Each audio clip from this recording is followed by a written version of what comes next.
La DS en 1955, c'est sûr que c'était un ovni. En termes d'innovation, on n'a jamais fait quelque chose d'aussi dingue. Et l'innovation, c'est vraiment la raison d'être de DS.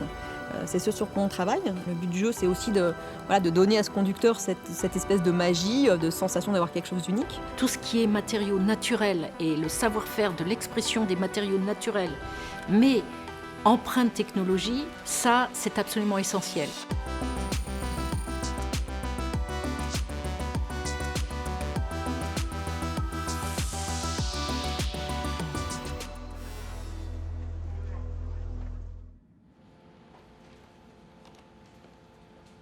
Je vous ai réunis pour parler d'où on en était sur les couleurs et matériaux de DS4 et si on pouvait discuter aussi des différentes pistes pour les éditions limitées à venir. Je ne sais pas ce que tu en penses, Marion, mais l'anacre, la marqueterie, je crois que c'est un must.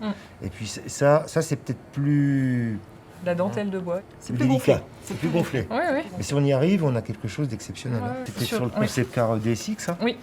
Il y a deux parties de la planche comme ça qui étaient en C'était pour la hi-fi. perforation de bois. C'est pour la hi-fi. C'est vraiment le challenge parce que Magnifique. réussir à garder l'effet bois. En fait, là, tu as vraiment l'impression que c'est une feuille de métal.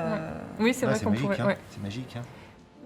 On voit une évolution de la demande des clients du luxe. Ils recherchent une certaine forme d'élitisme, être sur des matériaux naturels, les cycles courts.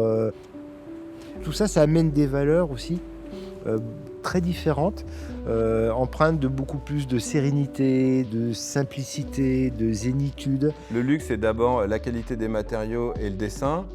Mais aujourd'hui, est-ce qu'on peut faire abstraction de la technologie dans une voiture? Je pense pas, les gens le veulent. Il faut évidemment avoir cette démonstration technologique, cette interface homme-machine qui doit être complètement intuitif. On l'a exprimé puissance 10 sur notre dernier concept car, Aerosport Lounge, avec un intérieur justement qu'on a voulu extrêmement serein. On a même été très loin parce qu'on a fait disparaître complètement les écrans. Et en fait, il n'y a plus de boutons et les boutons apparaissent sous le doigt au moment où on doit s'en servir. Le feedback, l'haptique, c'est nous sécuriser avec l'idée d'être entendu.